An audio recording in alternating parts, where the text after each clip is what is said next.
ইব্রাহিম আলাইহিস সালাম বাপকে বলছে, হে আমার বাপ, এমন মূর্তির কেমনে ইবাদত করো যে শুনতেও পায় না, দেখতেও পায় না।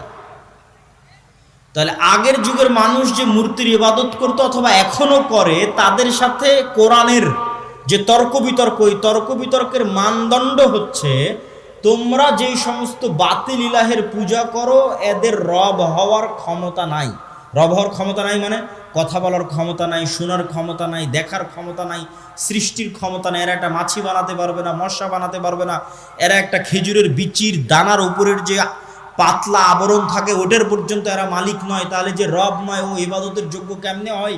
রব তো আমি, আসমান জমিন আমি বানিয়েছি, সূর্য চন্দ্র আমি বানিয়েছি, ইবাদত আমার করো, এই দিয়ে কোরআন পরিপূর্ণ। এটা মানুষের বুঝতে সহজ যে এর ক্ষমতা নাই, কেন এর ইবাদত করব। কিন্তু এই কনটেক্সট অচল হয়ে যাবে যখন দাজ্জাল আসবে। কেন দাজ্জাল রব যা যা করতে পারে তার প্রায় সব কিছুই করে দেখাবে। এই জন্য দাজ্জালের ফিতনা সবচেয়ে ভয়াবহ, ভয়ঙ্কর ফিতনা।